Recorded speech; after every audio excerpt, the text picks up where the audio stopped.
Hi guys, welcome back to Man of Cricket. England versus New Zealand 2 for 2 నుంచి 159 runs score చేశారు. Last 3 overs లో 43 runs కావాలి, 3 ball ఉండగానే close చేసేశారు. రెహమాన్ అహ్మద్ అలాగే will Jack both bat and ball తో రాణించారు. అండ్ రచిన్ రవీంద్ర బాల్ తో మంచి చేసినా అది సరిపోలేదు. గ్లెన్ ఫిలిక్స్ ఒకే ఓవర్ లో 22 రన్స్ ఇచ్చాడు. అండ్ వాళ్ళ కెప్టెన్ కూడా మిస్టేక్ చేశాడు బౌలింగ్ చేంజెస్ లో. అసలు ఏం జరిగింది, ఎలా లూజ్ అయ్యారు, అండ్ పాకిస్తాన్ సెమీఫైనల్లో అడుగు పెట్టాలంటే ఏం చేయాలి, ఎన్ని రన్స్ తో గెలిస్తే వాళ్ళు సెమీఫైనల్ ఆశలు ఇంకా ఉన్నాయి అనేది ఇన్ డీటెయిల్ గా డిస్కస్ చేద్దాం. Let's get started. సో ఎవరైతే ఛానల్ ఫస్ట్ టైం చూస్తున్నారో ప్లీజ్ లైక్ కొట్టండి. లైక్ కొట్టావా? చలో. సో బేసిక్ గా ఇంగ్లాండ్ లో చూసుకుంటే ఒక చేంజ్ చేశారు. లైక్ జెమీ వార్టన్ ప్లేస్ లో రెహమాన్ అహ్మద్ వచ్చాడు. సో అలాగే న్యూజిలాండ్ వచ్చేసరికి ఫస్ట్ బ్యాటింగ్ చేశారు. సో ఫస్ట్ ఓవర్ లో చూసుకుంటే జోప్రా ఆర్చర్ బౌలింగ్ లో లైక్ టిమ్ సిఫర్ట్ ఒక క్యాచ్ అపీల్, లైక్ ఎంపైర్ వెంటనే అవుట్ ఇచ్చారు. టిమ్ సిఫర్ట్ వెంటనే రివ్యూ చేసుకుంటే అది నాట్ అవుట్ డిసైడ్ అయింది. అండ్ తర్వాత టిమ్ సిఫర్ట్ లైక్ డాసన్ బౌలింగ్ లో, అలాగే ఫిన్ అలైన్ చూసుకుంటే డాసన్ బౌలింగ్ లో, అలాగే జోఫ్రా ఆర్చర్ బౌలింగ్ లో సిక్స్లు కొట్టాడు. అండ్ టిమ్ సిఫర్ట్ కొంచెం లేట్ గా స్టార్ట్ చేసి తను కూడా బౌండరీస్ కొట్టాడు. లైక్ శ్యామ్ కరాన్ కొట్టాడు, అలాగే జోఫ్రా ఆర్చర్ కొట్టాడు. సో పవర్ ప్లే లో వీళ్ళిద్దరి మధ్య బ్యూటిఫుల్ పార్ట్నర్షిప్ వెళ్తుంది. లైక్ వీళ్ళిద్దరు మంచిగా స్కోర్ చేసుకుంటూ వెళ్ళారు. టిమ్ సిఫర్ట్ అలాగే లైక్ ఫిన్ అలెన్. సో మంచి మంచి పార్ట్నర్షిప్ వచ్చింది. లైక్ పవర్ ప్లే లో 60, లైక్ ఓవర్ కి 10 per runs లెక్క 60+ రన్స్ ఏం చేశారు. అండ్ పవర్ ప్లే అయిపోయిన వెంటనే టిమ్ సిఫర్ట్ వచ్చేసరికి ఆదిల్ రషీద్ బౌలింగ్ లో స్టంప్ అవుట్ అయ్యాడు. లైక్ ముందు బాల్ 6 కొట్టాడు, అండ్ నెక్స్ట్ బాల్ వచ్చేసరికి స్టంప్ అవుట్ అయిపోయాడు. అండ్ ఆ నెక్స్ట్ ఓవర్ లోనే విల్ జాక్స్ కు ఫిన్ అలైన్ కూడా అవుట్ అయ్యాడు. దీంతో లైక్ మంచి పార్ట్నర్షిప్ బిల్డ్ అయిన, like back to back within five balls తేడాతోనే ఇద్దరు లూజ్ అయ్యారు. ఐ మీన్ ఇద్దరు వికెట్స్ కోల్పోయారు. సో వాళ్ళిద్దరు అవుట్ అయ్యేసరికి 66. అండ్ వాళ్ళిద్దరు అవుట్ అయినా గ్లెన్ ఫిలిప్స్ లైక్ స్పిన్నర్స్ కు మంచిగా ఆడారు. లైక్ ఆదిల్ రషీద్ కు అలాగే విల్ జాక్స్ కు మంచి మంచి బ్యూటిఫుల్ 4లు 6లు కొట్టుకుంటూ వచ్చాడు. అండ్ రెహమాన్ అహ్మద్ వచ్చి రాగానే Rachin Ravindra first ball Google వేసాడు. రచిన్ రవీంద్ర అవుట్ అయ్యాడు. రచిన్ రవీంద్ర కొంచెం స్లో ఇన్నింగ్స్ ఆడాడు. చాలా లైక్ జాక్ ఆఫ్ బెటల్ బౌలింగ్ లో ఒక బౌండరీ కొట్టాడు. రిమైనింగ్ అంతా స్ట్రగుల్ అయ్యాడు. అండ్ మార్క్ చాప్ మ్యాన్ కూడా వచ్చి రాగానే 2 అడప బౌండరీస్ కొట్టాడు. అండ్ క్విక్ గా ఆడడానికి చూశాడు, కానీ తను కూడా సేమ్ ఆదిల్ రషీద్ బౌలింగ్ లో స్టంప్ అవుట్ అయ్యాడు బిగ్ షాట్ కు చూసి.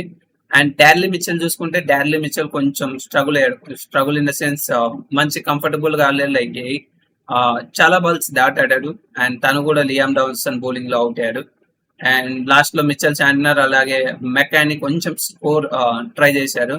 అండ్ ఈవెన్ మెకానీ కూడా లాస్ట్ ఓవర్ లో బిగ్ షాట్స్ ఆడబోయి రెహమాన్ అహ్మద్ బౌలింగ్ లో అవుట్ అయ్యాడు. సో ఓవరాల్ చూసుకుంటే 20 overs కంప్లీట్ అయ్యేసరికి 159 స్కోర్ చేశారు. టిమ్ సిఫర్ట్ 35 రన్స్, అలాగే Finn Allen 29 and Glenn Phillips 39 runs చేశారు. అండ్ బౌలింగ్ లో చూసుకుంటే డాసన్ 1 వికెట్ తీశాడు, అలాగే ఆదిల్ రషీద్ 2 వికెట్లు, విల్ జాక్స్ 2 వికెట్లు అండ్ రెహమాన్ అహ్మద్ 2 వికెట్లు. వీళ్ళ ముగ్గురు 2 వికెట్లు తీశారు.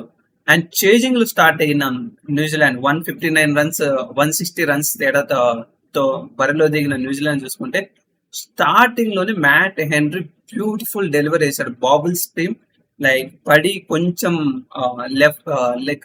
లెఫ్ట్ అవుటర్ కట్ వెళ్ళిపోయింది. వెంటనే ఎడ్జ్ చేసుకొని ఫిలిప్ సాల్ట్ అవుట్ అయిపోయాడు కీపర్ చేతిలోకి. అండ్ ఆ నెక్స్ట్ సో మ్యాట్ హెన్రీ వేరే లెవెల్లో బౌలింగ్ చేస్తున్నారు. సో ఈవెన్ అగైనెస్ట్ శ్రీలంక కానీ ఏదైతే స్పెల్ వేసాడో ఫ్యాబులస్ స్పెల్, లైక్ ఫస్ట్ శ్రీలంకతో. సో పవర్ ప్లే లో మంచిగా ఓపెనింగ్ స్పెల్ వచ్చేసరికి మ్యాట్ హెన్రీ బ్యూటిఫుల్ గా వేస్తున్నాడు. మంచి హార్డ్ లెన్స్ హిట్ చేస్తున్నాడు. బోత్ వేస్ బాల్ స్వింగ్ చేస్తున్నాడు. అండ్ తను వచ్చేసరికి డేంజరస్ ఫిలిప్ సాల్ట్ అవుట్ చేశాడు. అండ్ జాస్ బట్లర్ ఎలాగో ఫామ్ లో లేడు. సో తను యాజ్ యూజువల్ గా వెంటనే ఫెర్గ్యూషన్ బౌలింగ్ లో అవుట్ అయ్యాడు. సో అప్పటికి 2 for 2. అండ్ దాని తర్వాత పవర్ ప్లే లో యాక్చువల్ గా Jacob Bethell and Harry Brook మంచిగా గేమ్ ఆడారు. లైక్ హ్యారీ బ్రూక్ చూసుకుంటే ఒక మ్యాట్ హెన్రీకి ఒక స్వూప్ షాట్ కొట్టాడు, వేరే లెవెల్లో కొట్టాడు.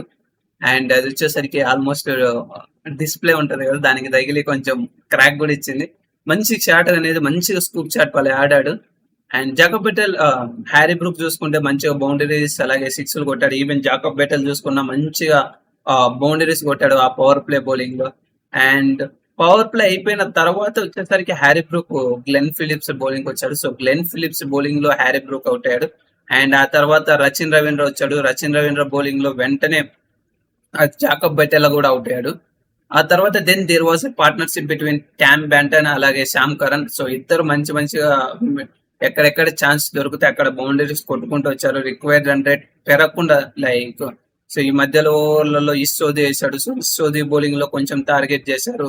ఈవెన్ రచిన్ రవీంద్ర బౌలింగ్ లో రచిన్ రవీంద్ర ఒకటి చూసుకొని ఆడారు. రిమైనింగ్ బౌలర్స్ మంచిగా లైక్ టార్గెట్ చేశారు. అండ్ మిచెల్ చాండ్నర్ చూసుకున్న ఫస్ట్ 3 ఓవర్స్ టెరిఫిక్ చేశాడు. అండ్ రచిన్ రవీంద్ర యాక్చువల్ గా టర్న్ చేశాడు. లైక్ సెట్ అయిన బ్యాట్మెన్ లైక్ టామ్ బ్యాంటన్ అలాగే శ్యామ్ కరణ్ వికెట్ తీశారు. And then there was a beautiful partnership like winning partnership between Will Jacks and Rehan Ahmed. So last 3 overs లో 43 కావాలి. అప్పుడప్పుడే ఇంకా హిట్టింగ్ చేస్తున్నారు. సో 3 వికెట్స్ తీసిన యూనో రచిన్ రవీంద్ర ఓవర్స్ అయిపోయి. సో అప్పుడు యూజువల్ గా రచిన్ రవీంద్ర అవుట్ అయిపోయిన ఓవర్స్ అయిపోయి. అండ్ 3 ఓవర్స్ మీకు 43 రన్స్ కావాలి. So fast bowlers wicket overs ఉన్నాయి, హు డిడ్ ఎక్సెప్షనల్లీ వెల్. అండ్ అక్కడ చూసుకుంటే రెహమాన్ అహ్మద్ ఒక స్పిన్నర్ అండ్ విల్ జాక్స్ తన స్వయంగా ఆఫ్ స్పిన్నర్ కు ఆఫ్ స్పిన్నర్ బౌలర్ వేస్తే ఆగుతాడు. అది కాక లాస్ట్ ఓవర్లలో 13 లైక్ 2 ఆర్ డైన్ లైక్ 43 రన్స్ కావాలి 18 బాల్స్ లో. ఇంకా బిగ్ హిట్టింగ్ కి వెళ్తారు. సో మీకు ఫాస్ట్ బౌలింగ్ ఓవర్స్ ఉన్నాయి. Even though Mitchell Santner should become. So ఇదైతే గ్లెన్ ఫిలిప్స్ ఓవర్ వేసాడు. That's the pure mistake, captaincy mistake. అసలు ఏ పాయింట్ ఆఫ్ వ్యూలో ఆలోచించాడో కూడా అర్థం కావట్లేదు. దట్స్ అయితే క్లియర్లీ ఆ strategical error, like poor captaincy అని చెప్పొచ్చు. సో ఆ ఓవర్ లో చూసుకుంటే రెహాన్ అహ్మద్ ఒక 6 కొట్టాడు. అండ్ లాస్ట్ 3 బాల్స్ లో చూసుకుంటే విల్ జాక్స్ లైక్ ఒక 6, 2 ఫోర్లు కొట్టాడు. సో ఆ ఓవర్ లో చూసుకుంటే 22 రన్స్ వచ్చాయి. మొమెంటం అనేది షిఫ్ట్ అయిపోయింది. మొమెంటం అయిపోయిన తర్వాత మళ్ళీ సేమ్ స్పిన్ కు మొమెంటం వచ్చింది. But Mitchell Santner again mistake చేశాడు. సో మిచెల్ శాండ్నర్ తనే స్వయంగా కెప్టెన్సీ తనే బౌలింగ్ వచ్చాడు. అండ్ రెహాన్ అహ్మద్ చూసుకుంటే స్విచ్ హిట్ తో బౌండరీస్ కొట్టాడు. అండ్ ఆ ఓవర్ లో చూసుకుంటే 16 రన్స్ వచ్చాయి.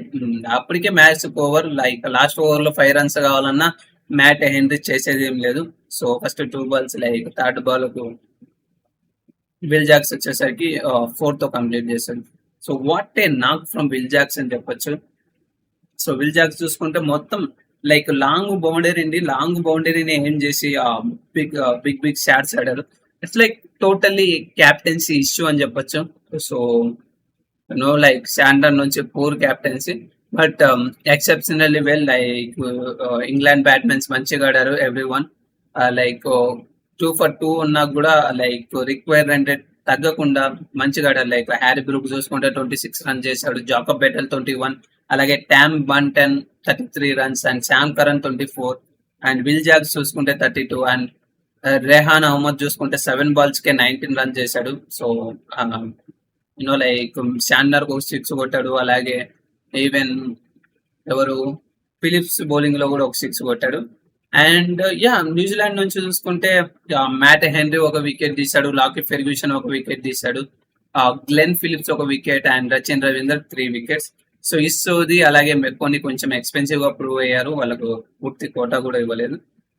That's all. లైక్ ఓవరాల్ చూసుకుంటే ఇంగ్లాండ్ టాప్ ఆర్డర్ లో కొలాప్స్, టాప్ ఆర్డర్ లో ఇష్యూస్ ఉన్నాయి. లైక్ వాళ్ళ ఓపెనింగ్ పార్ట్నర్షిప్ అనేది ఎక్కువ చూడలేదు. But there like a middle order and a lower order exposure, like they can play very well. So last match లో చూసుకుంటే స్పిన్ కు స్ట్రగుల్ అయ్యారు. బట్ ఈ మ్యాచ్ జెమ్మీ ఓవర్టన్ పక్కన చేసి రెహాన్ అహ్మద్ తెచ్చాడు. తను వచ్చి రావడంతోనే ఫస్ట్ బాల్ గుగ్లీతో రచిన్ రవీంద్ర వికెట్ తీశాడు. ఈవెన్ బ్యాట్ తో కూడా ఇంపార్టెంట్ 7 balls కు 15 runs 16 runs స్కోర్ చేశాడు. So beautiful knock from Rehan Ahmed అలాగే విల్ జాక్స్. సో నౌ ఈ మ్యాచ్ అయిపోయింది. సో నెక్స్ట్ పాకిస్తాన్ క్వాలిఫై అవ్వాలంటే ఏంటి scenario? So Pakistan minus net run rate ఉంది and South Africa England New Zealand చూసుకుంటే పాకిస్తాన్ అలాగే న్యూజిలాండ్ 3 points మీద ఉన్నాయి. అండ్ కరెంట్లీ చూసుకుంటే లైక్ న్యూజిలాండ్ ప్లస్ 1.390 ప్లస్ 1.390 ఉంది. అండ్ పాకిస్తాన్ చూసుకుంటే మైనస్ 0.46 నెట్ రన్ రేట్ ఉంది. సో పాకిస్తాన్ క్వాలిఫై కావాలంటే సో వాళ్ళు రిక్వైర్డ్ వచ్చేసరికి 55 to 70 runs.